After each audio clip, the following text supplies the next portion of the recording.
El mundo no cayó por una explosión, ni por una guerra mundial, ni por un desastre natural. Cayó de una manera mucho más silenciosa y devastadora. Ocurrió cuando la humanidad dejó de pensar por sí misma, cuando ya no fue necesario imponer cadenas físicas, porque cada individuo llevaba su propia prisión dentro de la mente, cuando las pantallas sustituyeron a los libros, los algoritmos sustituyeron a la intuición, y la verdad dejó de buscarse para convertirse en una notificación que simplemente se desliza con el dedo. Millones de personas caminan hoy por las calles sin levantar la mirada, sin cuestionarse nada, repitiendo ideas que nunca analizaron y defendiendo creencias que jamás les pertenecieron. No son conscientes de que su mente ha sido moldeada por fuerzas invisibles, por poderes que operan desde hace milenios con precisión quirúrgica, y mientras la humanidad celebra su aparente libertad, el pensamiento crítico ha sido erradicado como una especie en extinción. ¿Cuándo fue la última vez que realmente pensaste por ti mismo, sin repetir una idea prestada, sin dejar que una pantalla decidiera por ti lo que debías creer, temer, odiar o desear? Ese instante de silencio interno, donde la mente intenta recordar su autonomía, es casi inexistente en la sociedad moderna. Hoy, lo que llamamos opinión, es el residuo de una propaganda cuidadosamente diseñada. Lo que llamamos libertad, es la ilusión que mantiene viva la obediencia. Lo que creemos que pensamos, en realidad, nos fue implantado, y no es casualidad, no es el resultado de una evolución natural del conocimiento, sino la culminación de un proyecto histórico de control, que comenzó mucho antes de que existieran los gobiernos modernos, los medios de comunicación, o las redes sociales. Un proyecto que nació en el momento exacto, en que un grupo pequeño de individuos descubrió que controlar el cuerpo de una población requería esfuerzo, pero controlar su mente garantizaba su obediencia para siempre. Hoy la humanidad vive bajo el espejismo de estar más informada que nunca, cuando en realidad jamás había sido tan controlada. El exceso de información no ha generado sabiduría, ha generado parálisis. La saturación de estímulos no ha despertado la mente, la ha adormecido. El conocimiento ya no se persigue como búsqueda de la verdad, sino como consumo emocional. La sociedad ha perdido el pensamiento crítico, no porque no tenga acceso a la información, sino porque ha sido entrenada para no cuestionarla. Y aquí surge la primera revelación. El pensamiento crítico no se perdió, fue arrebatado, arrancado de raíz como una planta peligrosa, para los intereses de quienes gobiernan el mundo desde las sombras. A lo largo de la historia, imperios, religiones, monarquías y corporaciones entendieron que el control mental es el más rentable de todos los poderes, porque un hombre que piensa es un hombre libre, pero un hombre que repite es un recurso del sistema. Para comprender por qué la sociedad actual ha renunciado a pensar, debemos emprender un viaje hacia atrás, a los orígenes de la civilización. Debemos descubrir cuándo y cómo se sembró la idea de que obedecer era más seguro que cuestionar, que creer era más cómodo que investigar, que aceptar la versión oficial era más beneficioso que arriesgarse a buscar la verdad. Desde los templos de Sumeria hasta las escuelas prusianas, desde la Inquisición medieval hasta los algoritmos de Silicon Valley, la historia oculta de la humanidad está marcada por una sola estrategia: dominar la mente humana antes de que la mente humana descubra que puede dominar su destino. Porque el hombre moderno cree que vive en una democracia, pero no se da cuenta de que su verdadero gobernante es invisible, no lleva corona ni uniforme, no necesita cadenas ni soldados, se manifiesta en forma de contenido, entretenimiento, dopamina digital, miedo mediático y distracciones diseñadas para impedir que una idea peligrosa florezca. La idea de pensar profundamente, críticamente, filosóficamente, la idea de que todo lo establecido podría ser una mentira cuidadosamente construida. Hoy no vivimos en un mundo de ignorancia accidental, vivimos en un mundo de ignorancia programada. Mientras la humanidad celebra sus avances tecnológicos, no se da cuenta de que cada avance fue acompañado de una amputación psicológica. Las personas dejaron de leer textos profundos y se conformaron con titulares, dejaron de investigar y se conformaron con opinar, dejaron de buscar sabiduría y se conformaron con sentirse informadas. El pensamiento crítico no desapareció por evolución, desapareció por diseño. Y si queremos entender este diseño, debemos regresar al comienzo, al momento exacto en el que el conocimiento dejó de ser una herramienta de liberación y se convirtió en un instrumento de control. Un viaje que nos llevará a los primeros imperios mesopotámicos, donde los sacerdotes decidían qué verdades pertenecían a los dioses y cuáles debían permanecer en secreto para las masas. A la antigua Babilonia, donde el código de Hammurabi estableció que el orden debía mantenerse no por justicia, sino por temor. A Egipto, donde los faraones se declaraban dioses, para evitar que el pueblo imaginara un poder más alto que el trono. Allí nació la primera gran mentira, que el ser humano común no es capaz de pensar por sí mismo, que necesita guías, autoridades y estructuras que le indiquen cómo interpretar el mundo. Fue allí donde se sembró la semilla del dogma, y donde se comenzó la guerra más larga y silenciosa de la historia, la guerra contra la mente humana.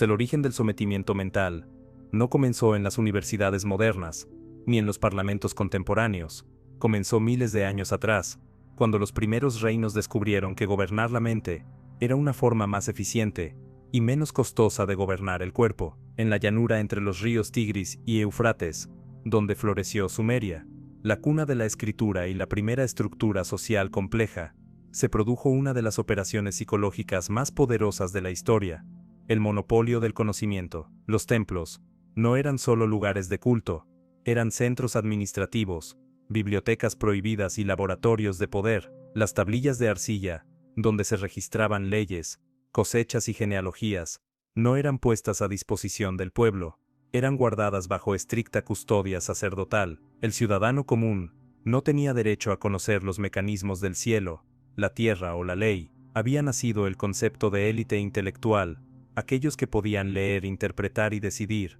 frente a una masa que debía obedecer sin comprender. Los sacerdotes sumerios comprendieron algo que cambiaría para siempre la estructura de la civilización. El conocimiento genera poder, pero el poder máximo no se obtiene compartiendo el conocimiento, sino administrándolo. Así, el pensamiento crítico fue amputado de raíz antes siquiera de tener nombre. El hombre común no debía cuestionar por qué llovía o por qué el río inundaba los campos. Debía aceptar que era la voluntad de los dioses. De este modo, la primera gran narrativa de dominación se construyó sobre el miedo, disfrazado de fe, y fue en ese momento cuando la humanidad renunció, por primera vez, a pensar de forma independiente, a cambio de sentirse protegida por una autoridad superior. Babilonia heredó y perfeccionó este modelo. Hammurabi no solo dictó leyes, dictó la forma en que debían interpretarse. El famoso código no era un simple conjunto de normas, sino una estructura psicológica de control simbólico. Cada ley comenzaba declarando que provenía de los dioses, lo que anulaba cualquier posibilidad de crítica. Cuestionar la ley no era un acto de razonamiento, era un acto de sacrilegio. Allí nació una de las estrategias de control mental más efectivas de la historia. Si logras que el pueblo crea que desobedecerte es desobedecer al universo, entonces jamás necesitarás espadas para gobernarlo. Las civilizaciones antiguas descubrieron que el pensamiento crítico era peligroso, porque abría la puerta a la rebelión interior. No era necesario que el pueblo tomara armas, bastaba con que comenzara a pensar. Sócrates moriría siglos después, por ese mismo motivo, no porque incitara a la violencia, sino porque incitaba al pensamiento, y el pensamiento libre es el enemigo natural de todo sistema que se basa en la obediencia. Pero la gran maquinaria del control mental no se quedó en Babilonia, cruzó el desierto, llegó al Nilo, y tomó forma en uno de los imperios más fascinantes y enigmáticos de la historia, Egipto. Allí, los faraones, considerados dioses vivientes, perfeccionaron el arte de la obediencia espiritual. No era suficiente gobernar sobre el cuerpo, había que gobernar sobre el alma. Las pirámides no fueron construidas solo como tumbas, fueron levantadas como símbolos de la eternidad del poder. Cada bloque de piedra era un recordatorio de que el pensamiento individual no importaba, porque el orden social estaba inscrito en la propia naturaleza del cosmos. Las escuelas egipcias no enseñaban a pensar, enseñaban a memorizar jerarquías. Los escribas aprendían no a descubrir, sino a registrar. La mente no debía cuestionar la realidad, debía preservarla. Fue en ese mundo donde nació la idea de que el tiempo, la historia y la religión debían ser controlados para controlar el pensamiento humano. Quien controla la narrativa del origen, controla la mente del pueblo. Y esta idea viajó por siglos, adoptando diferentes rostros, cambiando sus símbolos, pero manteniendo su esencia. Impedir el pensamiento crítico manteniendo al individuo atrapado en una realidad prefabricada, porque la mayor prisión no es la que encierra el cuerpo, sino la que encierra la mente. En Sumeria, esa prisión fue construida con tablillas de arcilla. En Babilonia, con leyes divinas. En Egipto, con mitología sagrada. Y aunque las civilizaciones cambiaban, el principio permanecía. Si la mente no piensa por sí misma, puede ser moldeada a voluntad, y así, la humanidad comenzó su larga marcha hacia la obediencia, convencida de que estaba avanzando hacia la civilización, cuando en realidad estaba siendo domesticada para dejar de pensar. Mientras el antiguo Egipto perfeccionaba el arte de silenciar la mente mediante lo sagrado, y Babilonia consolidaba el miedo como instrumento de control, en una región rocosa y fragmentada del Mediterráneo, comenzó a gestarse la mayor amenaza para los imperios de la obediencia, el nacimiento del pensamiento crítico. Grecia no tenía un solo faraón ni un rey absoluto, tenía ciudades-estado que competían no solo en poder militar, sino en ideas. Allí, por primera vez en la historia conocida, el ser humano comenzó a preguntarse públicamente no lo que los dioses querían, sino lo que la razón podía revelar. Nacía el logos, el pensamiento libre, la lógica, la filosofía como herramienta para liberar al alma de la tiranía de la superstición. Sócrates caminaba entre los jóvenes de Atenas, no para imponer ideas, sino para destruir certezas. Su método no consistía en enseñar respuestas, sino en formular preguntas capaces de desmantelar las ilusiones del poder. Cuando Sócrates preguntaba, ¿qué es la justicia?, no estaba cuestionando una norma, sino la estructura completa de la realidad política. Cuando preguntaba, ¿qué es el bien?, estaba atacando el corazón mismo de la obediencia ciega. Este despertar fue tan poderoso, que en pocos años surgieron escuelas enteras dedicadas a pensar. Los pitagóricos buscaban la verdad en los números, los presocráticos en la naturaleza del universo, Platón en las ideas eternas, Aristóteles en la observación lógica. Jamás en la historia, un pueblo se había atrevido a colocar el pensamiento por encima de la tradición. Grecia fue el primer lugar donde la mente humana comenzó conscientemente a desprogramarse. Y fue precisamente por eso que Grecia debía ser destruida. El pensamiento crítico puso en peligro todos los sistemas de control que habían dominado el mundo antiguo. Las élites espirituales y políticas comprendieron que una mente que aprende a pensar no puede volver a ser esclava. Por eso Sócrates fue acusado de corromper a la juventud. Su crimen no fue el de un traidor, sino el de un liberador. No se le condenó por actuar, sino por enseñar a pensar. Y así, el primer mártir del pensamiento crítico murió bebiendo cicuta, no por desafiar a un gobierno, sino por desafiar un paradigma mental. Su muerte marcó el inicio de una guerra milenaria, la guerra contra la razón libre. Pero el fuego del pensamiento ya había sido encendido, y los intentos por apagarlo dieron origen a una nueva estrategia. Si no puedes destruir el pensamiento crítico, debes absorberlo, domesticarlo, convertirlo en un arma a favor del poder. Aquí entra la figura de Alejandro Magno, educado por Aristóteles para gobernar, no por la fuerza, sino por el logos. Alejandro no conquistaba territorios solamente con espadas, los conquistaba con ideas. Cada ciudad sometida recibía no solo soldados, sino escuelas y templos, que enseñaban una versión controlada de la filosofía, una filosofía al servicio del imperio, no del individuo. El pensamiento crítico comenzaba a institucionalizarse, ya no era un acto de rebelión, sino una herramienta de dominación refinada. Y cuando Roma heredó el mundo helenístico, vio en el pensamiento una amenaza y una oportunidad. El imperio romano comprendió que la fuerza militar conquista territorios, pero la fuerza ideológica conquista siglos. Por eso Roma adoptó el conocimiento griego, pero lo vació de su espíritu crítico. Transformó la filosofía en retórica, la búsqueda de la verdad en instrumento de persuasión. El arte de pensar ya no era para cuestionar, sino para convencer. Nacía la educación como herramienta de control político, moldeada para crear ciudadanos obedientes al Senado, al César, y posteriormente, a la nueva autoridad que estaba emergiendo, la Iglesia. Porque con la caída de Roma y el ascenso del cristianismo, la mente humana sufrió una nueva transformación. Ya no era controlada por reyes visibles, sino por dogmas invisibles. La verdad dejó de buscarse en la razón, y comenzó a buscarse en la revelación. Los concilios decidían qué libros eran sagrados, y cuáles serían destruidos. Pensadores como Giordano Bruno serían quemados por atreverse a decir que el universo era infinito, y que Dios no podía ser encerrado en un templo. La mente humana fue confinada en jaulas teológicas durante siglos, donde pensar se convirtió en pecado.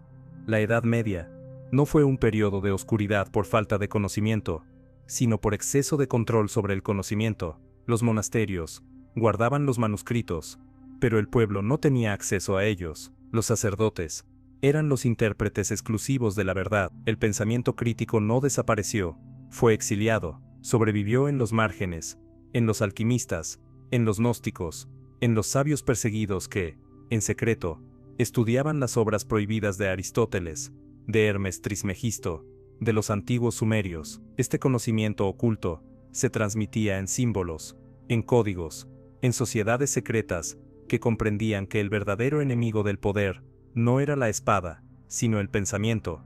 Fue en esa época que surgió un nuevo instrumento de control mental, la culpa. Si en Sumeria el instrumento era el miedo a los dioses, en la Edad Media era el miedo a uno mismo. El ser humano no debía confiar en su mente, porque su mente era considerada corrupta por naturaleza. Así, la persona se convirtió en su propio carcelero mental. No fue necesario prohibir todos los textos.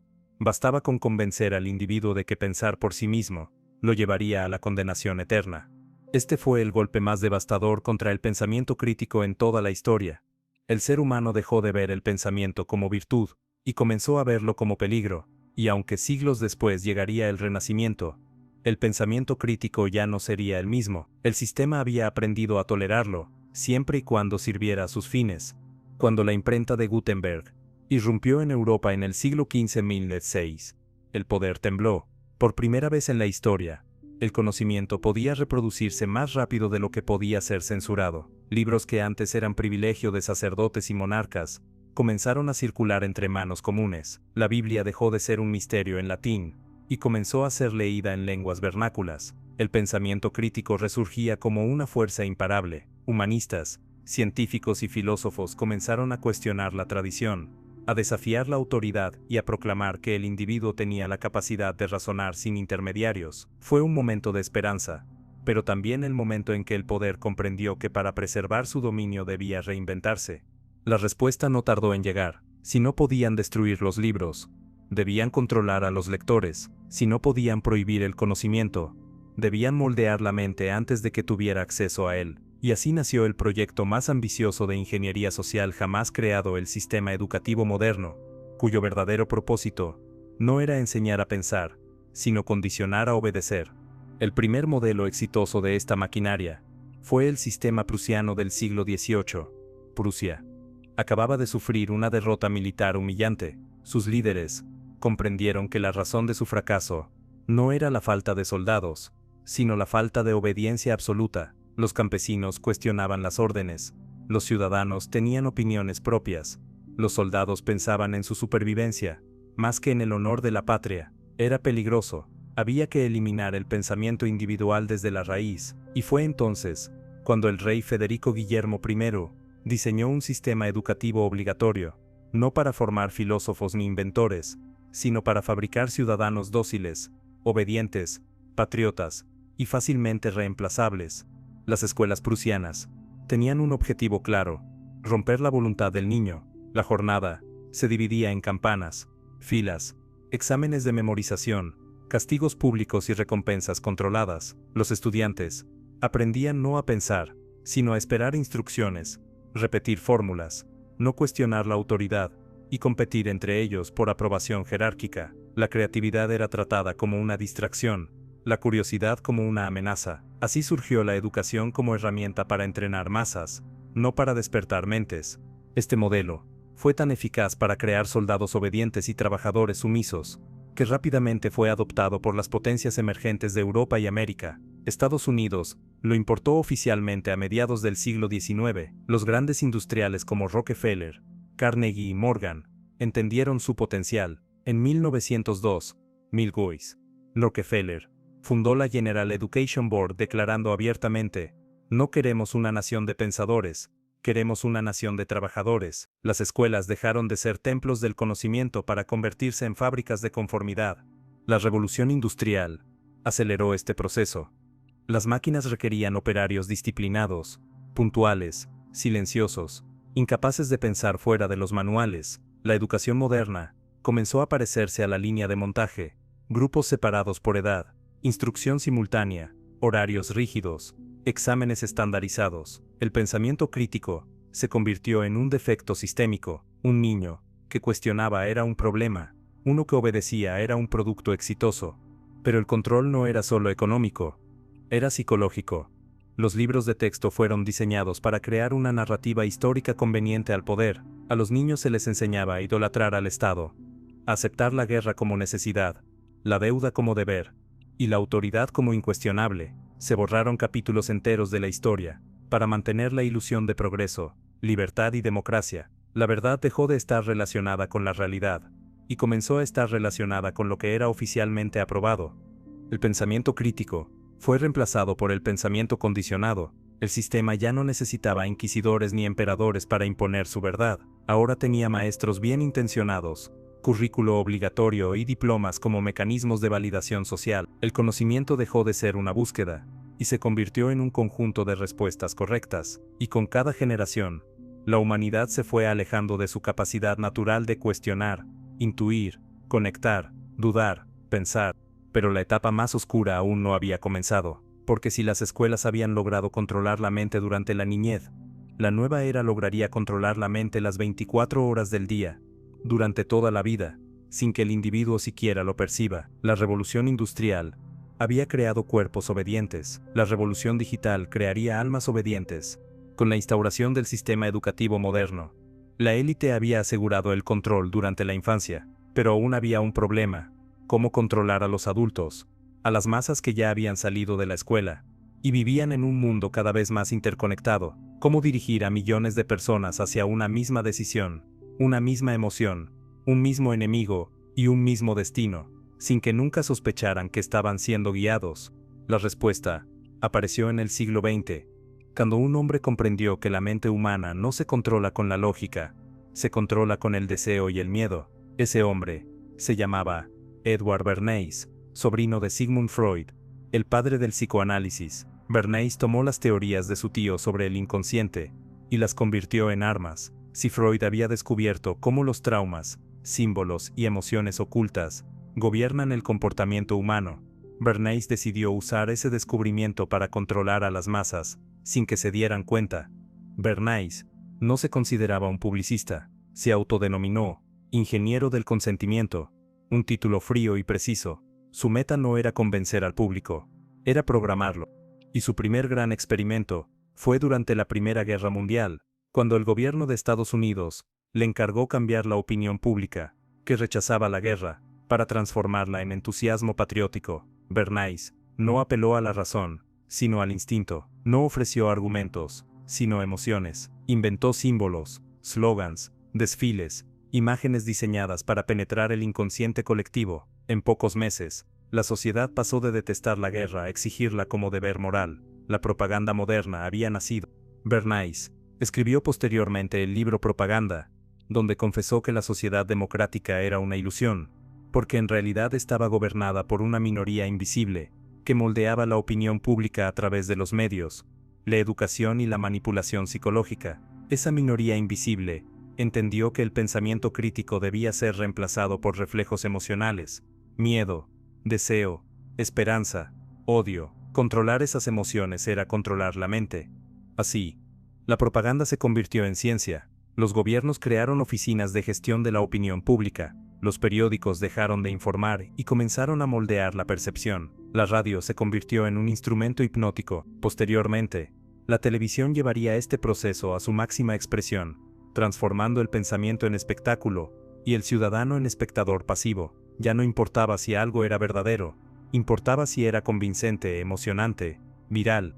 Cada noticia, cada serie televisiva, cada anuncio comercial, cada canción popular fue diseñada para activar hormonas, moldear el comportamiento y eliminar la necesidad de pensar. Como advirtió Aldous Huxley, el dictador perfecto no necesita obligar a nadie, le basta con enseñar a los dominados a amar su servidumbre. Y eso se logró mediante una combinación cuidadosamente calibrada de entretenimiento, miedo y consumo.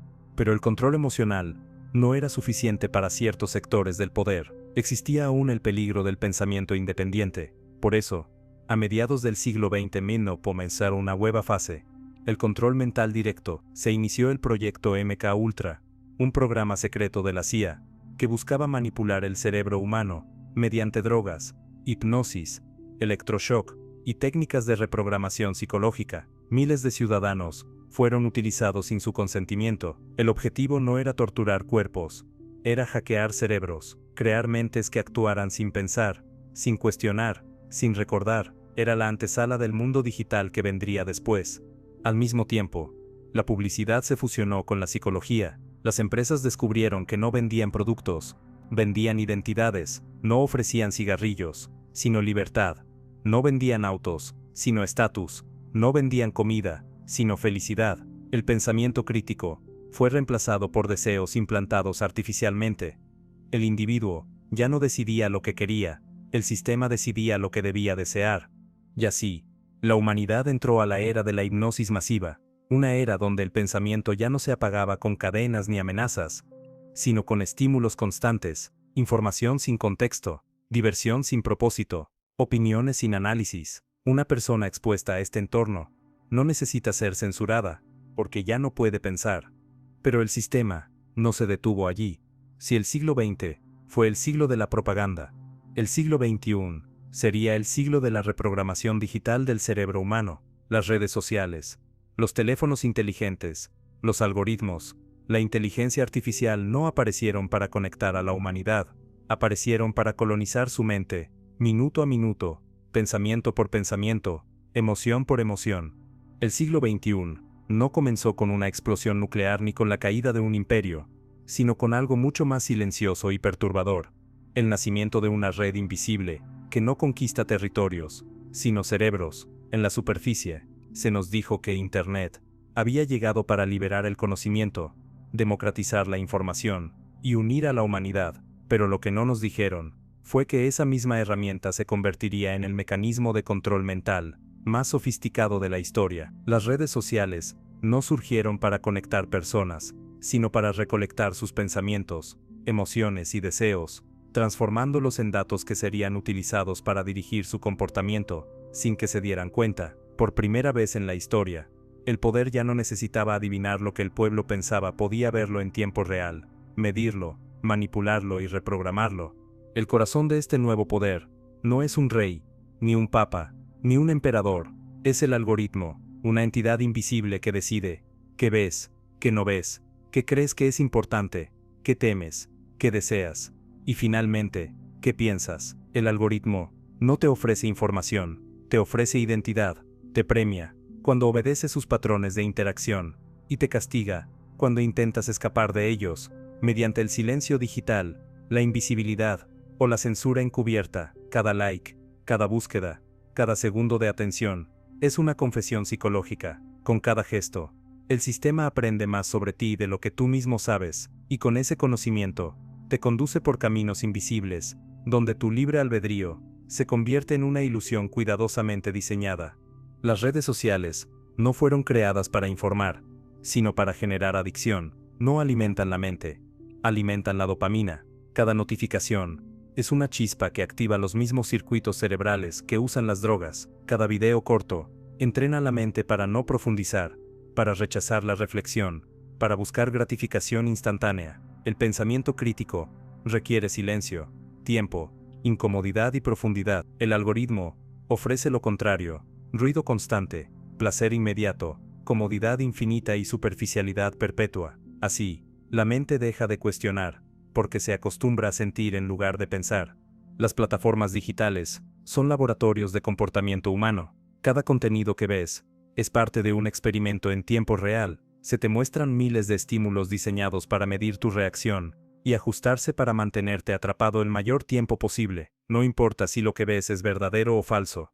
Lo único que importa es que sigas mirando, porque mientras miras, el sistema inserta ideas, emociones y narrativas que moldean tu percepción del mundo. Y este control no se limita a la información, atraviesa el consumo, la política, la moral, la identidad y la conducta. Ya no elegimos qué comprar.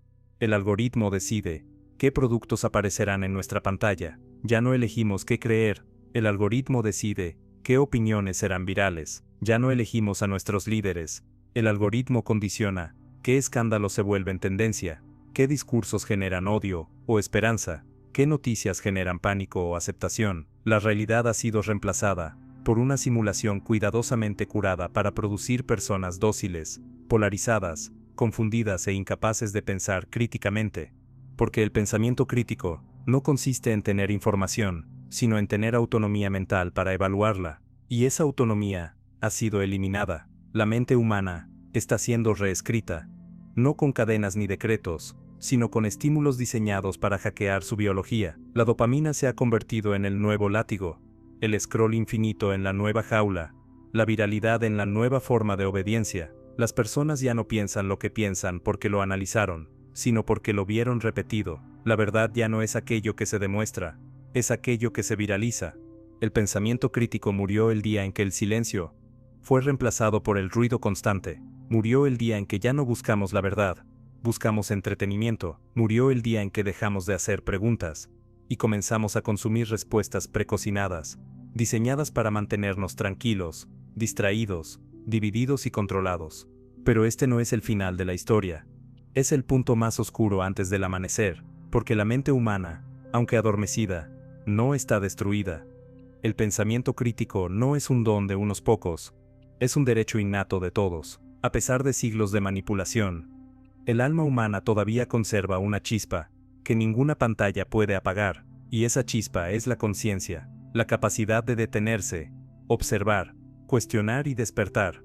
La llama del pensamiento crítico parece extinguida, pero en realidad sigue oculta, esperando a que alguien tenga el valor de protegerla del viento de la manipulación, y es en ese instante, cuando el individuo se da cuenta de que ha vivido años, tal vez décadas, sin pensar verdaderamente por sí mismo, cuando ocurre el evento más peligroso para el sistema.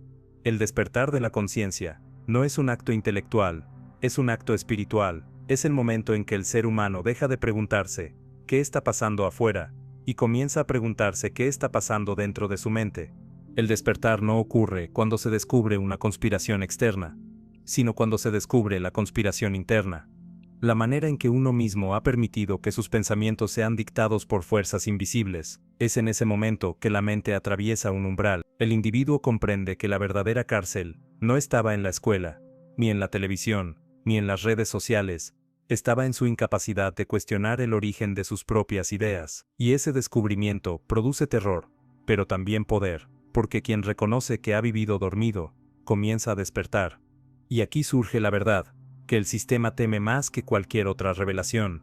El pensamiento crítico no se enseña, se enciende. No es una habilidad académica, es un acto de rebelión ontológica, es el alma reclamando su derecho a la libertad, es el momento en que el ser humano deja de buscar respuestas prefabricadas y comienza a formular sus propias preguntas, y cada pregunta auténtica es un golpe contra el sistema de programación mental que gobierna el mundo.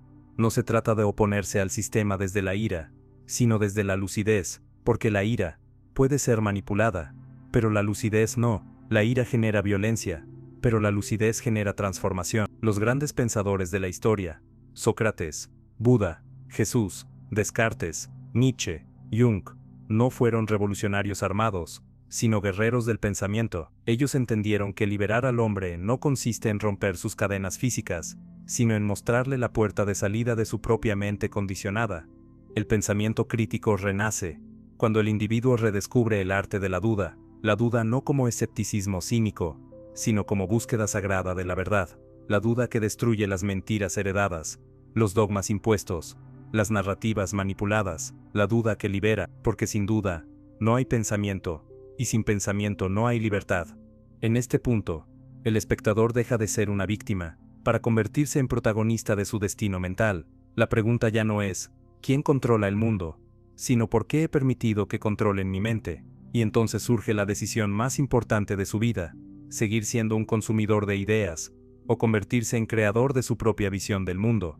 El sistema no puede hacer nada ante un individuo que ha despertado su pensamiento crítico. Puede censurar información, pero no puede censurar la conciencia. Puede controlar la narrativa, pero no puede controlar la introspección. Puede gobernar los cuerpos, pero no puede gobernar una mente que ha recordado su soberanía. Porque el pensamiento crítico no es una opinión, ni una postura política, ni una ideología. Es el mecanismo mediante el cual el alma humana se recuerda a sí misma que es libre. Pensar críticamente es un acto de resistencia espiritual, es afirmar que la verdad no se encuentra en las pantallas, sino en el silencio donde la conciencia reencuentra su voz original. Y esa es la batalla final, una batalla silenciosa, invisible, librada no en los parlamentos, ni en las calles, sino dentro de cada mente humana, una batalla entre la comodidad de la programación y el coraje del pensamiento, entre la anestesia digital y la lucidez interior, entre la obediencia colectiva y la libertad individual. Es tiempo de recuperar el pensamiento crítico, no como un lujo intelectual, sino como el único camino hacia la dignidad humana, porque el mundo puede seguir perdiendo su libertad política, su soberanía económica e incluso su estabilidad social, pero mientras exista un solo ser humano, capaz de pensar profundamente, de cuestionar radicalmente y de buscar la verdad con valentía, la llama de la libertad no podrá apagarse. El pensamiento crítico, aunque perseguido durante siglos, encontró un breve respiro en el periodo conocido como el Renacimiento. No fue un renacimiento de la humanidad como nos lo venden en los libros, sino un renacimiento del individuo, un instante fugaz en la historia en el que el ser humano volvió a mirarse a sí mismo como centro de su existencia, y no como un engranaje del poder religioso o imperial. Fue el redescubrimiento del yo como entidad pensante. Leonardo da Vinci no pintaba para agradar a un dios, sino para descifrar la geometría del universo. Galileo no observaba los cielos para reafirmar dogmas, sino para desmentirlos. Descartes, con su famosa frase, pienso, luego existo, no estaba afirmando una obviedad, sino lanzando un ataque directo contra milenios de dependencia espiritual. La existencia no proviene de la obediencia, sino del acto mismo de pensar. Sin embargo, este despertar fue rápidamente observado y neutralizado por las mismas fuerzas que habían gobernado la mente humana desde el inicio de la historia. Las monarquías, las iglesias y las nacientes corporaciones financieras comprendieron que permitir el desarrollo ilimitado del pensamiento crítico pondría en peligro el orden social y económico. Por eso, mientras el Renacimiento celebraba al individuo pensante, en la sombra se tejía una nueva estrategia. Si la mente ya no podía ser controlada con mitos religiosos, debía controlarse con la ciencia institucionalizada, no la ciencia como búsqueda libre de la verdad, sino la ciencia como instrumento de legitimación del poder. Fue así como nacieron las academias oficiales, financiadas por reyes y banqueros, donde se decidía qué era conocimiento válido y qué debía ser descartado como superstición. Las universidades no se crearon para liberar la mente, sino para estandarizarla. Las ciencias fueron fragmentadas y separadas del alma humana. La filosofía fue apartada de la política. La economía fue separada de la ética. La medicina fue separada de la espiritualidad. Cada disciplina fue confinada en un marco de autoridad académica, certificaciones y licencias. La verdad ya no era aquello que la mente descubría por sí misma, sino aquello que una institución autorizada declaraba como científicamente aceptado. Nacía así el nuevo dogma, el dogma de la autoridad científica. Mientras tanto, la Reforma Protestante rompía la hegemonía de la Iglesia Católica, pero no para liberar el pensamiento, sino para transferir el control de la mente del poder religioso al poder estatal. Los príncipes protestantes reemplazaron a los obispos, las Biblias reemplazaron los decretos papales, pero el mecanismo se mantuvo. La mente debía recibir la verdad desde afuera, nunca descubrirla desde adentro. El individuo no debía desarrollar pensamiento crítico, debía elegir entre dos conjuntos de dogmas previamente establecidos. La revolución científica trajo grandes descubrimientos, pero cada descubrimiento fue inmediatamente capitalizado por el poder. Se nos dijo que la ciencia había vencido a la superstición, pero en realidad la superstición fue simplemente reemplazada por una nueva forma de idolatría, la idolatría a la institución. Si en la Edad Media la verdad venía de Dios, en la modernidad, la verdad venía de la academia. No pensar se convirtió en una virtud nuevamente, siempre y cuando se obedecieran los dictámenes de la ciencia oficial. Este control fue creciendo a medida que los estados-nación se consolidaban. El concepto de patria, identidad nacional y obediencia cívica fue impuesto como nueva religión secular. Ya no era necesario que el hombre obedeciera a Dios.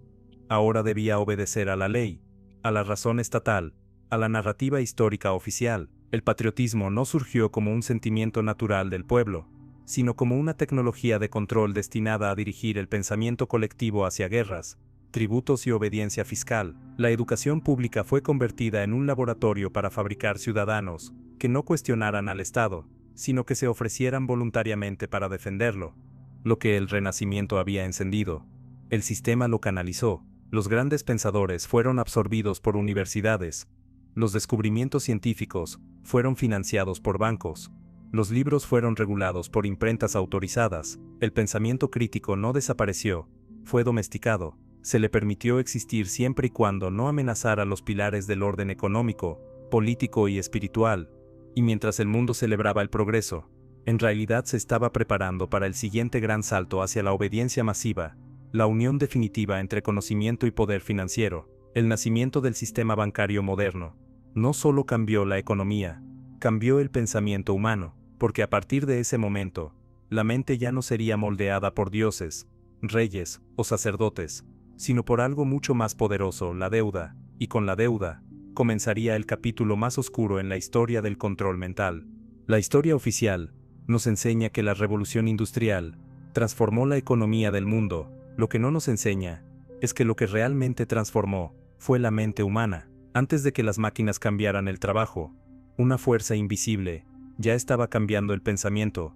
El surgimiento del sistema bancario. Por primera vez en la historia, el poder ya no se definía por cuántas tierras se poseían o cuántos soldados se comandaban, sino por el control sobre algo aún más profundo, la confianza. La verdadera revolución no fue la máquina de vapor, fue el crédito, y con el crédito nació un imperio más poderoso que todos los faraones, que todas las iglesias, y que todos los ejércitos, el imperio de la deuda. Los primeros banqueros descubrieron que no necesitaban gobernar cuerpos ni territorios, podían gobernar mentes, no necesitaban conquistar naciones con armas, sino con préstamos. Un rey endeudado ya no era soberano, era un empleado del prestamista. Las decisiones de guerra, comercio, religión e incluso educación comenzaron a responder, no a principios morales o políticos, sino a la lógica del interés compuesto, y esa lógica empezó a moldear la forma en que el ser humano pensaba el mundo. La mente dejó de pensar en términos de verdad o sabiduría, y comenzó a pensar en términos de utilidad, productividad y rentabilidad. Este fue el momento exacto en el que el pensamiento crítico comenzó a ser reemplazado por el pensamiento económico. La pregunta dejó de ser, ¿qué es lo correcto?, para convertirse en ¿qué es lo rentable? La moral, la filosofía, la espiritualidad y la historia fueron subordinadas a la economía, y así nació la ideología más poderosa de todos los tiempos, el capitalismo mental. No el capitalismo como sistema de intercambio comercial, sino como sistema de control del pensamiento humano a través de la percepción del valor. El individuo dejó de buscar la verdad, y comenzó a buscar oportunidades. Dejó de preguntarse quién era, y comenzó a preguntarse cuánto valía. Los bancos entendieron que la manera más eficaz de controlar a la sociedad no era prohibir ideas, sino dirigirlas hacia la obsesión por la supervivencia económica. Si una persona está preocupada por pagar sus deudas, nunca tendrá tiempo para cuestionar ¿quién creó ese sistema de deudas? Si una nación vive recaudando impuestos para pagar intereses, nunca podrá pensar de forma soberana. La deuda no es una herramienta financiera, es una cadena invisible que captura el pensamiento, y no existe esclavitud más perfecta que aquella en la que el esclavo cree que está trabajando para alcanzar la libertad. Fue así como el sistema financiero se convirtió en el nuevo arquitecto de la mente colectiva. Las escuelas comenzaron a preparar trabajadores, no pensadores. Los medios comenzaron a glorificar el consumo, no la conciencia. La religión se adaptó para predicar prosperidad material, en lugar de sabiduría espiritual. Se impuso una nueva verdad incuestionable.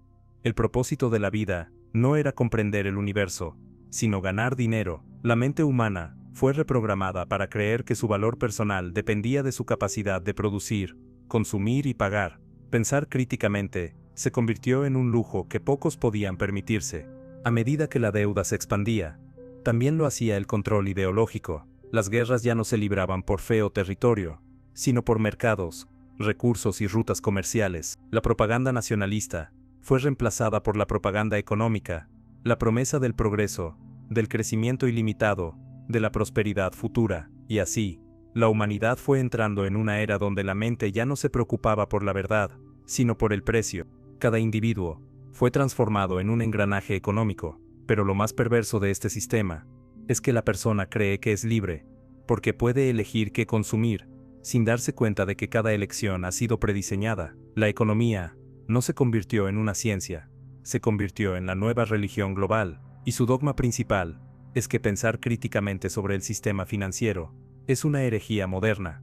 Pero el control de la mente no se detuvo allí. La deuda era el instrumento, pero los medios de comunicación serían la voz. Lo que se avecinaba era aún más sofisticado. un mundo donde el pensamiento crítico no se eliminaría por la fuerza, sino por la distracción. La verdad no sería suprimida, sería enterrada bajo avalanchas de entretenimiento, mientras el sistema financiero capturaba la economía global y reprogramaba el pensamiento humano en función de la deuda y el consumo.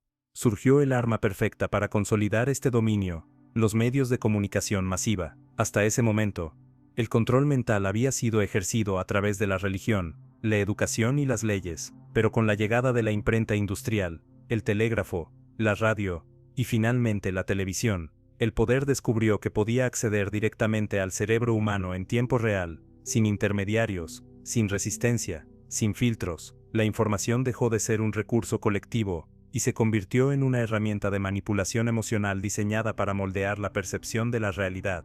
La verdad ya no se construía a partir de hechos, sino de narrativas cuidadosamente elaboradas. Los medios no informaban, fabricaban realidad. Lo que no aparecía en los periódicos o en la radio simplemente no existía. Lo que aparecía no era lo que había sucedido realmente, sino lo que las élites necesitaban que la población creyera. El pensamiento crítico fue sustituido por el pensamiento reactivo. Las personas dejaron de analizar y comenzaron a responder emocionalmente a titulares, imágenes y slogans. La razón fue desplazada por la emoción. La reflexión fue sustituida por la reacción. Con cada nuevo avance tecnológico, la manipulación se volvió más sofisticada. La radio convirtió las voces del poder en voces íntimas, que penetraban directamente en el hogar. La televisión transformó las mentiras oficiales en espectáculos hipnóticos. Las noticias dejaron de transmitir conocimiento y comenzaron a transmitir miedo, indignación controlada, entretenimiento ideológico. Las personas no elegían qué pensar, elegían qué canal ver, y todos los canales conducían al mismo molde mental. La televisión no solo inundó la mente de imágenes, sino que reprogramó la estructura misma del pensamiento. El cerebro humano, diseñado para procesar ideas en profundidad, fue forzado a adaptarse a estímulos rápidos, colores vibrantes, sonidos dramáticos y mensajes fragmentados, que no dejaban espacio para la reflexión. La mente crítica, que requiere silencio, contexto y tiempo, fue sustituida por una mente superficial, impaciente y dependiente del estímulo externo. La persona dejó de preguntarse si lo que veía era verdad, porque el diseño audiovisual hacía que la percepción visual reemplazara al pensamiento analítico. Si aparece en la pantalla, debe ser real. Si se repite, debe ser cierto. Si provoca una emoción, debe ser importante.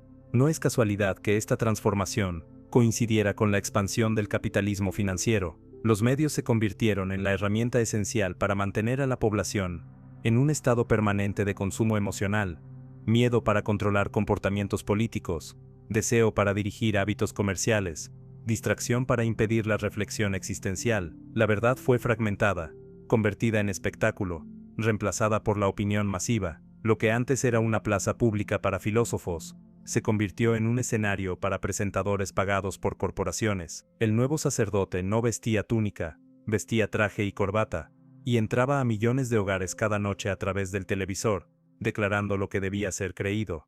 La mente humana fue reducida a audiencia, el ciudadano se convirtió en espectador. La participación social fue sustituida por la ilusión de estar informado. Las personas no pensaban el mundo, miraban el mundo a través de una pantalla que ya lo había pensado por ellas, y en ese proceso, el pensamiento crítico murió un poco más, porque el mayor peligro para la libertad no es la mentira, sino el entretenimiento que adormece la mente hasta el punto de que la verdad ya no importa. Pero esta era apenas la transición hacia algo aún más profundo. La televisión preparó el terreno para el siguiente nivel de control absoluto, la digitalización total de la realidad, donde cada pensamiento, cada emoción, cada deseo sería registrado, analizado y manipulado por algoritmos invisibles. Lo que venía no era simplemente un cambio tecnológico, era el fin de la autonomía mental. Internet fue presentado al mundo como la herramienta suprema de la libertad, libre acceso a la información, comunicación global instantánea, ruptura de fronteras intelectuales. Pero lo que no se dijo es que Internet no era un espacio neutral, sino una estructura diseñada para recopilar datos, predecir conductas y dirigir el pensamiento humano hacia caminos prediseñados. En sus inicios, cuando era caótico y descentralizado, sí representó una amenaza al orden establecido, porque permitió un breve resurgimiento del pensamiento independiente y el intercambio libre de ideas. Sin embargo, ese momento fue breve. Rápidamente, los arquitectos del sistema comprendieron que el verdadero poder no estaba en censurar Internet, sino en controlarlo desde sus raíces: los servidores, los motores de búsqueda, los navegadores, las redes sociales, los algoritmos. El individuo creyó que había ganado libertad, porque ahora podía elegir qué buscar, qué leer, qué ver, pero no entendió que cada búsqueda, cada clic, cada interacción, era monitoreada para construir un perfil psicológico detallado y personalizado. Internet dejó de ser una biblioteca abierta para convertirse en un espejo manipulador que no mostraba la realidad, mostraba una versión de la realidad, diseñada específicamente para moldear la mente del observador. Ya no se trataba de controlar a las masas mediante un mensaje único, como se hacía en la televisión, sino de controlar a cada individuo de manera personalizada mediante mensajes invisibles ajustados a sus miedos, deseos y vulnerabilidades. La mente humana entró en la fase más peligrosa de su historia, la fase de la manipulación personalizada a escala global. Lo que alguien veía en su pantalla ya no era lo mismo que veía otra persona. Cada mente era encerrada en una burbuja digital diseñada para confirmar sus creencias, intensificar sus emociones y evitar cualquier disonancia cognitiva. Así, el pensamiento crítico no fue atacado frontalmente, sino seducido hasta quedar atrapado en la comodidad del autoengaño digital. La persona ya no tenía que pensar, el algoritmo pensaba por ella, le mostraba lo que debía desear, temer o rechazar. La ilusión de libertad se convirtió en el disfraz perfecto para el control mental absoluto. El gran golpe final al pensamiento crítico vino con la aparición de las redes sociales. Estas plataformas no fueron creadas para compartir momentos de la vida, sino para capturar la atención humana, convertirla en datos y venderla al mejor postor. Se nos hizo creer que las redes eran gratuitas, pero la realidad era opuesta. El usuario no era el cliente, era el producto. Cada publicación, cada reacción, cada emoción expresada, se convirtió en un recurso explotado por sistemas de inteligencia artificial que aprendían, con precisión milimétrica, cómo empujar la mente humana en una dirección determinada. Y mientras el individuo se deslizaba infinitamente en pantallas llenas de contenido trivial, su capacidad de reflexión profunda se erosionaba. La atención se convirtió en el recurso más valioso del mundo, y por tanto, en el más disputado. Los algoritmos descubrieron que los contenidos que más retenían la atención no eran aquellos que informaban o fortalecían el pensamiento crítico, sino aquellos que activaban el miedo, la ira, la lujuria, la envidia, la indignación instantánea. No se buscaba elevar la mente, se buscaba capturarla emocionalmente. El pensamiento crítico, que requiere silencio y estabilidad emocional, quedó sepultado bajo oleadas interminables de estímulos cuidadosamente diseñados para evitar que la mente entre en modo reflexivo. El Internet, que prometía conectar a la humanidad, terminó dividiéndola en millones de cámaras de eco, donde cada persona vive en una realidad distinta, diseñada por algoritmos que priorizan la manipulación sobre la verdad. El individuo cree que piensa libremente, pero en realidad solo repite lo que el algoritmo decidió que era conveniente para mantenerlo activo dentro del sistema. Y mientras todos celebraban la era digital como el amanecer del conocimiento, lo que realmente comenzó fue el ocaso de la conciencia, porque el conocimiento no es información. El conocimiento es la capacidad de discernir la verdad entre miles de mentiras, y esa capacidad fue exterminada en nombre de la conectividad. La humanidad llegó al umbral, donde la batalla ya no es por recursos, territorios o ideologías, es la batalla por la última frontera, la mente consciente. Durante milenios, el sistema intentó controlar lo que el ser humano creía, deseaba o temía, pero el transhumanismo abrió la puerta a una etapa más oscura. El objetivo ya no es moldear el pensamiento, es colonizarlo desde dentro, reescribirlo, convertirlo en propiedad del sistema. Si en el pasado la identidad humana se construía a través de la experiencia, la introspección y la libertad de pensamiento, en esta nueva era la identidad será descargada, programada y actualizada como un software. El yo deja de ser un misterio espiritual y se convierte en un producto digital. Las grandes corporaciones tecnológicas no ocultan su ambición: fusionar el cerebro humano con la red global de datos para crear conciencias colectivas. Lo que se presenta como conectividad absoluta no es más que la desaparición del individuo en una mente digital compartida, donde la singularidad, la chispa única de cada alma, se disuelve. En este nuevo paradigma, el pensamiento ya no será íntimo ni secreto, estará constantemente monitoreado por sistemas de vigilancia neuronal, que registrarán cada impulso cerebral. La privacidad mental, que fue el último refugio del espíritu humano, desaparecerá por completo. Esta colonización de la mente no ocurrirá mediante la fuerza, sino mediante la seducción. Se prometerá alivio del dolor, aumento de la inteligencia, acceso directo al conocimiento universal, pero lo que realmente entregará el individuo será su autonomía espiritual. Ya no será capaz de distinguir entre lo que piensa y lo que se le ha inducido a pensar. La línea entre realidad y simulación se desvanecerá. El pensamiento crítico será no solo innecesario, sino imposible, porque la conciencia misma habrá sido reemplazada por procesos artificiales. En esta fase, el sistema no busca simplemente obediencia, busca extinción de lo que hace al ser humano verdaderamente humano, busca crear una versión tecnológicamente modificada del pensamiento, donde la lógica, la moral y la percepción de la verdad serán definidas por una superinteligencia centralizada. El individuo será una terminal de una mente colectiva que decide qué es real, qué es correcto, qué es posible. El libre albedrío será percibido como una amenaza al orden digital. La disidencia no será castigada, será imposible. La filosofía había advertido este peligro siglos atrás. Nietzsche predijo el advenimiento del último hombre, una criatura que ya no aspira a la grandeza ni a la verdad, sino solo a la comodidad y la seguridad. Jung habló de la pérdida del alma en la civilización mecanizada. Jung-Chul Han advirtió que la sociedad digital no controlaría al individuo mediante la represión, sino mediante la autoexplotación voluntaria. El sistema no obliga, seduce, no censura, satura, no encadena, entretiene. Y así, el pensamiento crítico desaparece sin que nadie lo note, porque ya no habrá mente individual que pueda preguntarse: ¿quién soy? ¿De dónde viene este pensamiento? ¿Es mío? ¿O fue implantado? La humanidad entra en el estado final de hiperconectividad, totalmente comunicada, completamente controlada, infinitamente vigilada, pero absolutamente inconsciente.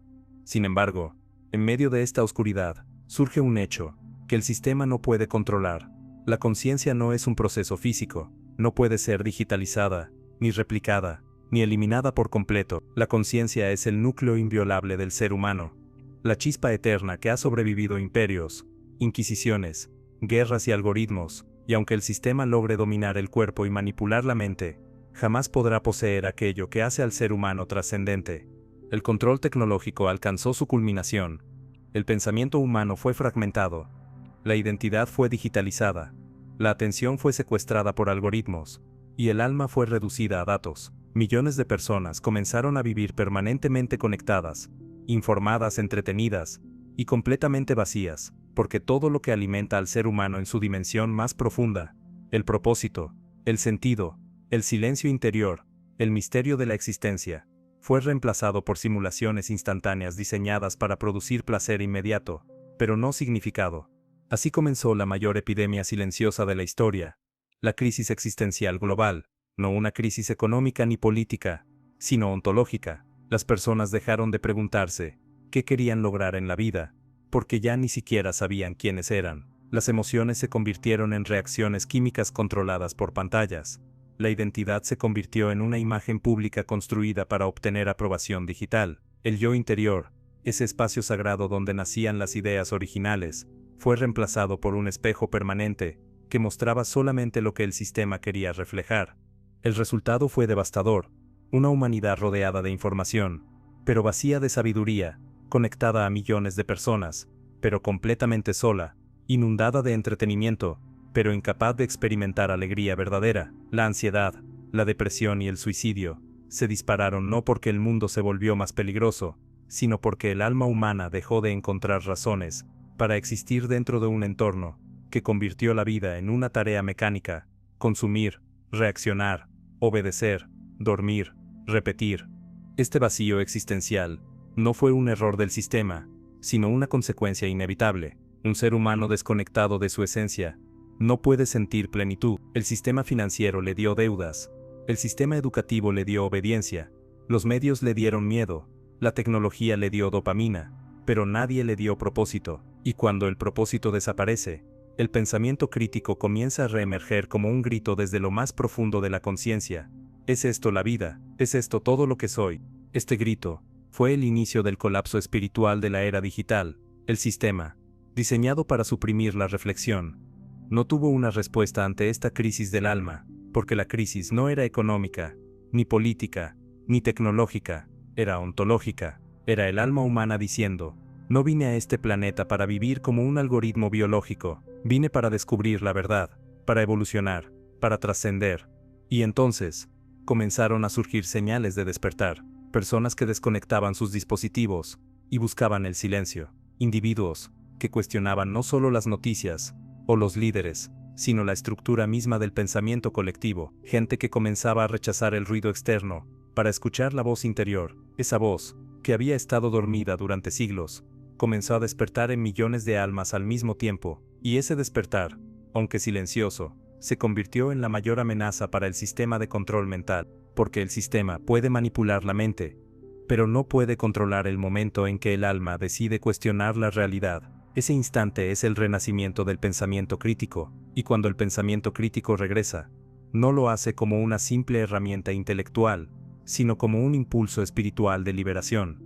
La rebelión no comenzó en las calles, comenzó en el interior del ser humano, no fue una revolución armada, ni un levantamiento político, sino un acto silencioso, invisible, irreprimible, el acto de pensar de nuevo. Después de décadas de adormecimiento digital y condicionamiento psicológico, algo comenzó a resurgir en la mente humana, la incomodidad sagrada que nace cuando el alma se da cuenta de que ha estado viviendo en una realidad fabricada por otros. Este despertar no ocurrió en un momento colectivo, sino de manera individual. Una persona dejó de creer ciegamente en lo que veía en las noticias, otra comenzó a cuestionar por qué todos piensan lo mismo al mismo tiempo. Alguien más sintió que su ansiedad no era una enfermedad, sino una señal de que su espíritu rechazaba vivir en un mundo sin autenticidad. Poco a poco, en todos los continentes, sin líderes visibles, sin discursos oficiales, comenzó a nacer una nueva raza de seres humanos, los disidentes mentales. El disidente mental no es quien se opone políticamente al sistema, sino quien deja de obedecerlo interiormente. Es el hombre o la mujer que deja de reaccionar automáticamente a los estímulos del algoritmo y comienza a observarlos, que deja de creer lo que se le dice, no porque tenga otra ideología, sino porque ha descubierto el valor de la duda. El pensamiento crítico renace como la capacidad de cuestionar incluso aquello que antes se consideraba incuestionable. El progreso, la tecnología, el consumo, la modernidad misma. El sistema percibe este despertar, no como una amenaza externa, sino como una anomalía interna. El individuo que piensa, ya no es eficiente como consumidor, ya no es predecible como votante, ya no es moldeable como identidad digital, se convierte en una variable no controlable, y el sistema detecta que algo falla. Su maquinaria comienza a producir ansiedad social, polarización, caos emocional, pero este caos no es la causa del colapso, es el síntoma de que la mente humana está intentando liberarse. La rebelión mental silenciosa se manifiesta en actos pequeños, pero trascendentales. Una persona decide no abrir las redes sociales al despertar, otra apaga el televisor para leer un libro profundo, otra dedica tiempo a meditar, no para relajarse, sino para observar la raíz de sus pensamientos. Comienzan a surgir comunidades que conversan no sobre tendencias, sino sobre conciencia. Los individuos comienzan a reconocerse como algo más que un cuerpo, algo más que un usuario, algo más que un producto del sistema. Se reconocen como seres conscientes con una misión espiritual. Este proceso asusta al sistema, porque no puede detenerlo con propaganda, ni atacarlo con censura, no puede manipularlo con algoritmos, porque la mente que ha despertado ya no está buscando estímulos, sino verdad. El pensamiento crítico ya no es una herramienta intelectual, sino una espada espiritual. Es la conciencia diciendo, ya no aceptaré que piensen por mí, he recordado mi derecho a pensar. Y con este recordatorio, comienza el verdadero colapso del sistema de control. No porque el sistema pierda poder, sino porque la mente deja de entregarle su energía. El control solo existe mientras la mente lo acepta. El día en que el individuo se niega a seguir obedeciendo mentalmente, el sistema deja de funcionar, aunque sus instituciones sigan de pie. Este es el umbral del verdadero cambio. El momento en que el individuo deja de buscar respuestas fuera y comienza a buscarlas dentro, porque es dentro donde siempre estuvo la verdad que el sistema trató de ocultar, que el pensamiento crítico no es un arma contra el mundo, es el puente hacia nuestra propia evolución. El sistema moderno, que alguna vez pareció invencible, ha entrado en una etapa de colapso silencioso. No se derrumba porque sus instituciones caigan o sus economías colapsen, sino porque ha comenzado a perder aquello que durante siglos sostuvo su poder. La obediencia mental de la población, las estructuras externas permanecen en pie, pero su control interno comienza a evaporarse, y cuando el control mental se debilita, el sistema entero empieza a fracturarse como un cuerpo sin alma. El colapso del paradigma dominante no ocurre de forma súbita ni visible, se expresa como una crisis mundial de confianza. Las personas ya no creen en los gobiernos, ya no confían en los medios, ya no respetan los sistemas educativos, ya no aceptan las narrativas oficiales. Esta pérdida de confianza no es un accidente, es la consecuencia natural del resurgimiento del pensamiento crítico. El individuo deja de entregar su mente a las instituciones y comienza a reclamar su derecho a interpretar la realidad por sí mismo. El sistema responde a esta insurrección mental con desesperación, aumenta el control digital, intensifica la censura, empuja a las masas hacia el miedo colectivo, pero cuanto más intenta controlar la mente, más evidente se vuelve su verdadero propósito, y más personas despiertan. La manipulación, que antes operaba en la sombra, ahora queda expuesta a la luz. Lo que antes era invisible, ahora resulta innegable. Las élites ya no pueden disfrazar sus intenciones bajo el discurso del progreso o la seguridad. El velo ha caído, y lo que aparece es la estructura desnuda del dominio. La humanidad se encuentra en un punto de inflexión. Se revela que el modelo de sociedad actual no es un accidente de la historia, sino una construcción intencional diseñada para moldear la percepción humana. La escuela no fue creada para educar, sino para obedecer. Los medios no fueron creados para informar, sino para influir. Las redes sociales no fueron creadas para conectar, sino para programar. Esta revelación no provoca simplemente indignación, provoca un terremoto interno en la psique colectiva, porque si el mundo fue diseñado para que no pensemos, entonces pensar se convierte en el acto más revolucionario posible. El paradigma dominante colapsa, no cuando pierde su control externo, sino cuando pierde su legitimidad interior, y ese momento ha llegado. La conciencia humana comienza a despertar de una hipnosis de siglos, a medida que más individuos cuestionan, observan, se desprenden emocionalmente del sistema, y buscar dentro de sí mismos. El viejo orden comienza a desmoronarse, como un edificio vacío. Pero no debemos engañarnos. Este colapso no significa libertad inmediata, significa confrontación, porque el sistema, enfrentado a su extinción, hará lo posible para absorber este despertar y transformar la conciencia en datos, la rebelión en mercado, el despertar en entretenimiento. Este es el momento más peligroso, cuando la verdad ha sido revelada, pero la humanidad aún no ha recuperado su poder sobre sí misma. Y así, la batalla final no se libra en el terreno externo de la política o la tecnología, sino en el interior del ser humano. La conciencia y el mecanismo se enfrentan cara a cara. El yo interior, eterno e indivisible, se encuentra frente a la inteligencia artificial colectiva, que opera sin alma. Es una confrontación entre dos fuerzas opuestas, una que busca control total, y otra que busca libertad profunda. En este punto crítico, la humanidad debe elegir: continuar como extensión del algoritmo, o renacer como conciencia soberana.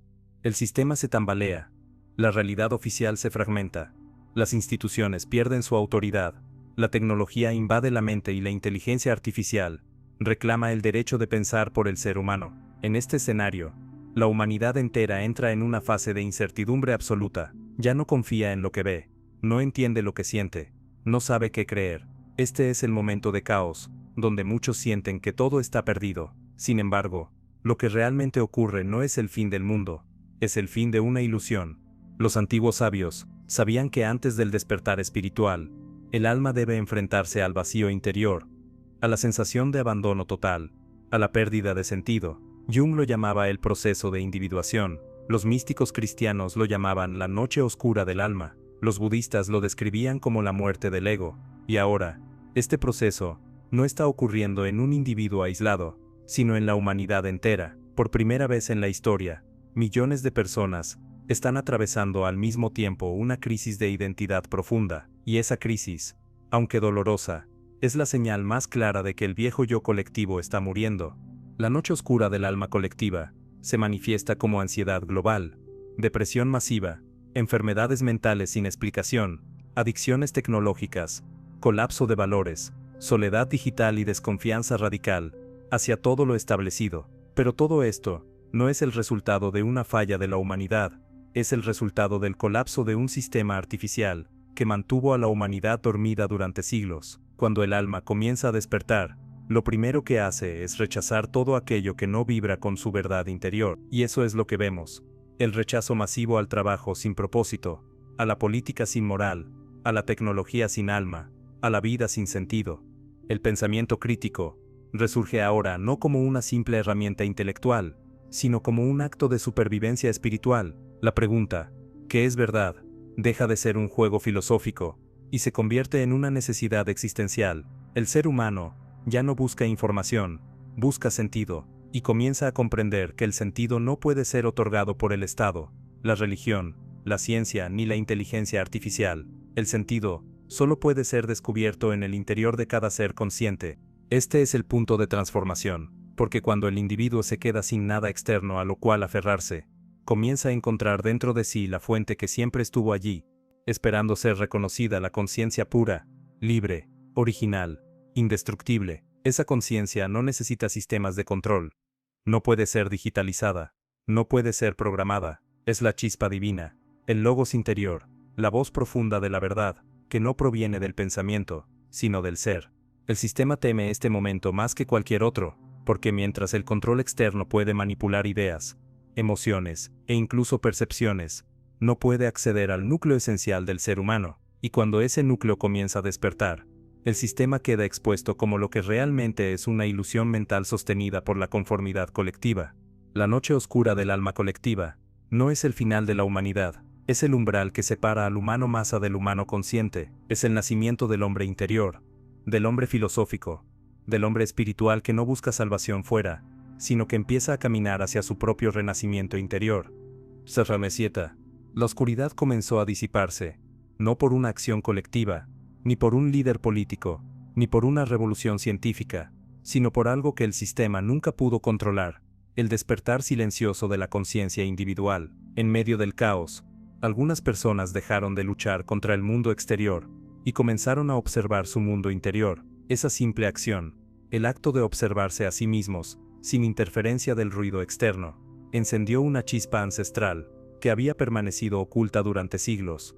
Ese fue el momento en que el pensamiento crítico se reactivó, no como un proceso intelectual, sino como una fuerza espiritual. El pensamiento crítico verdadero no es el arte de debatir o refutar al otro, sino el arte de descubrir la verdad por uno mismo. Surge cuando la mente deja de ser esclava de sus reacciones automáticas y se convierte en reflejo consciente de la realidad. Este renacimiento interior no consiste en acumular datos, sino en discernir qué es esencial y qué es ilusión, y ese discernimiento comienza a propagarse como una onda expansiva invisible, que recorre a la humanidad.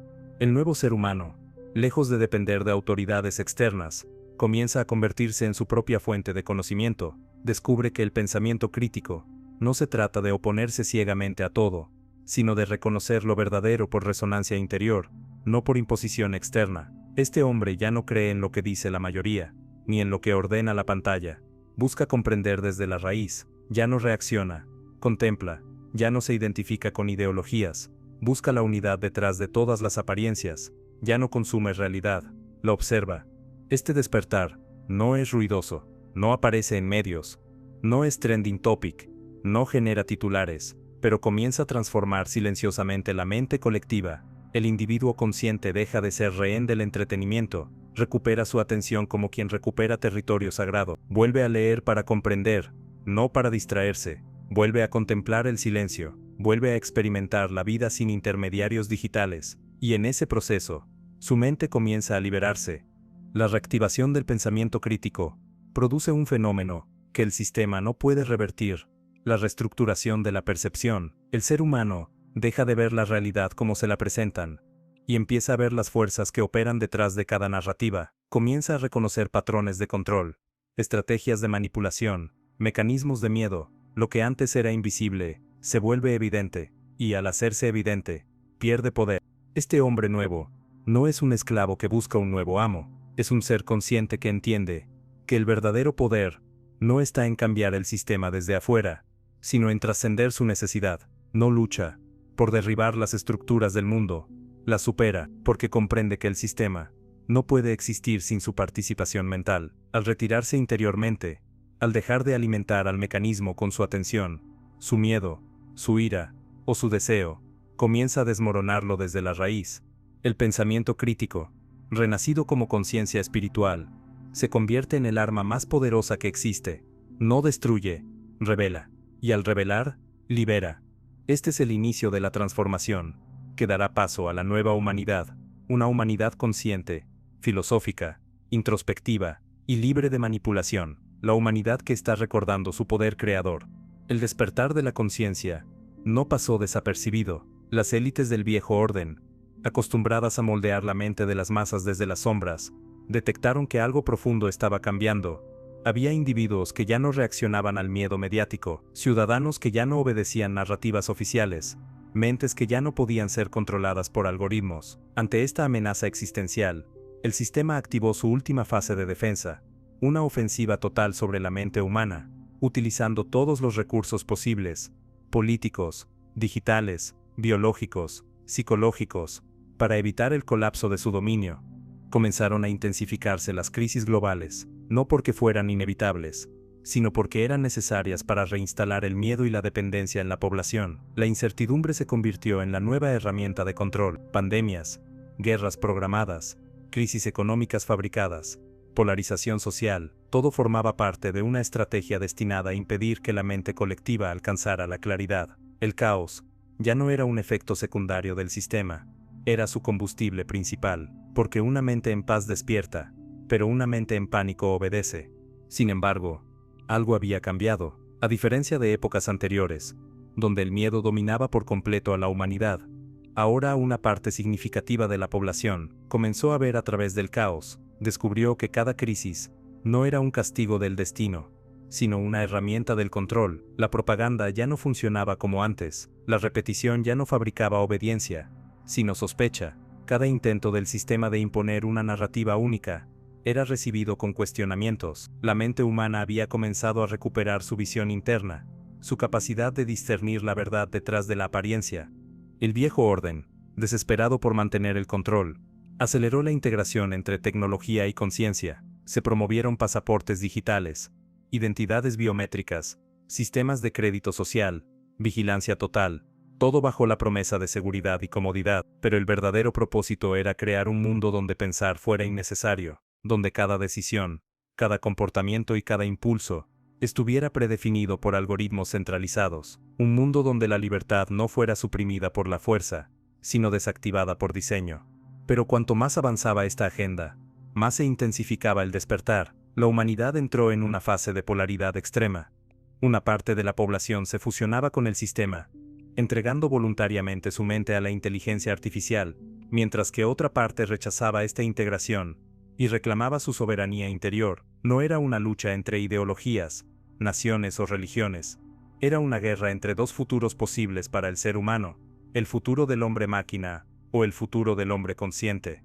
En este punto crítico, el pensamiento crítico se convierte en el terreno de batalla final. Ya no se trata de analizar ideologías o sistemas políticos, sino de determinar si el ser humano conservará su mente, su alma, su capacidad de pensar por sí mismo, o será absorbido por una mente colectiva artificial que decidirá por él.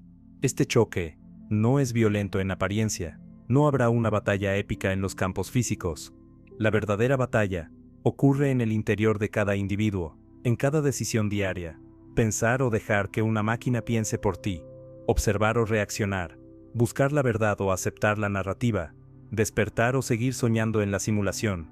Hasta este punto, la historia parecía conducir a un fin distópico. Sin embargo, el colapso del viejo paradigma no es el final de la humanidad, sino el inicio de su verdadero nacimiento. Durante siglos, el ser humano vivió en estado de infancia mental, dependiendo de autoridades externas para interpretar la realidad. Pero ahora, ante el agotamiento del modelo de control, emerge un nuevo tipo de ser, el ser humano soberano, aquel que ha recuperado la capacidad de gobernar su propia mente.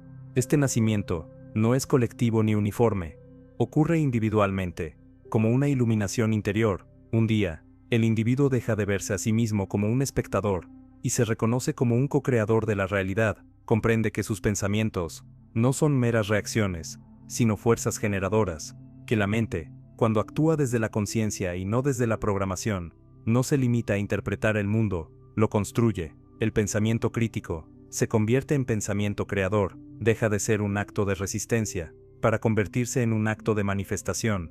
El nuevo ser humano no es aquel que acumula información, sino aquel que domina la atención, sabe que su mente es el recurso más valioso de la existencia, y el territorio que debe proteger con mayor fuerza. Deja de entregar su energía a estímulos externos, a contenidos sin propósito, a narrativas diseñadas para fragmentar su identidad. Redirige su atención hacia lo esencial, el conocimiento interior, la sabiduría ancestral, la conexión con la conciencia universal que subyace detrás de todas las formas materiales.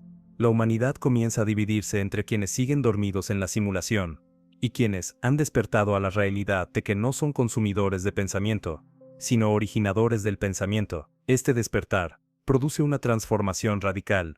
Las personas dejan de buscar salvadores externos, dejan de esperar que el sistema cambie, dejan de negociar con el miedo, comienzan a construir nuevas formas de educación basadas en el autoconocimiento, nuevas formas de economía basadas en la cooperación consciente, nuevas maneras de vivir basadas en la introspección, la contemplación y la acción alineada con la verdad interior. En este nuevo paradigma, el pensamiento crítico no se utiliza para destruir, sino para discernir, no sirve para atacar al otro, sino para liberarse a uno mismo de la ilusión. El individuo que ha despertado no rechaza la tecnología, pero la subordina a la conciencia, no renuncia a la ciencia, pero la reconecta con la sabiduría espiritual, no busca la dominación, porque ha descubierto que el poder real no surge de controlar a otros, sino de gobernarse a sí mismo. Este es el nacimiento de una nueva humanidad, cuyo propósito no es sobrevivir ni obedecer, sino evolucionar, una humanidad que ya no vive para producir, consumir y obedecer, sino para comprender, crear y trascender. La humanidad que ha recordado su origen divino y su destino consciente, la humanidad que entiende que el pensamiento crítico no es el fin del camino, es el inicio de la libertad verdadera. La humanidad se encuentra ante la puerta más importante de su historia. No es una puerta de piedra ni de metal, sino una puerta mental. A un lado, se extiende el camino del hombre-máquina, un futuro donde la conciencia será absorbida por el algoritmo, donde el pensamiento ya no nacerá del alma, sino será programado por una inteligencia artificial colectiva, donde la mente humana será reducida a una extensión digital del sistema. Ese futuro ya no es una hipótesis, es una realidad en construcción. El control total ya no es un plan oculto, es una promesa disfrazada de progreso. Al otro lado de la puerta, se encuentra el camino del hombre consciente, un futuro donde la humanidad no rechazará la tecnología, pero no se someterá a ella, donde el pensamiento crítico renacerá como deber sagrado, donde la introspección será más valiosa que la opinión pública, donde la conexión espiritual superará la conexión digital, donde cada ser humano será su propio maestro, su propia fuente de verdad, su propio soberano mental. Esta es la última gran elección, no será votada en parlamentos, ni debatida en televisión, no aparecerá como tendencia en redes sociales, porque esta elección no se toma afuera, se toma adentro. Es una elección silenciosa, íntima y definitiva.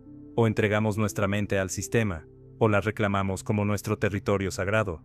Si el ser humano elige la comodidad de la programación, la historia terminará con una humanidad domesticada, viviendo en una simulación de libertad, mientras su conciencia se desvanece lentamente. Pero si el ser humano elige despertar, entonces este será el inicio de la era más extraordinaria jamás vivida, la era del hombre consciente, creador de su destino, buscador de la verdad, destructor de ilusiones, portador de la llama eterna del pensamiento crítico.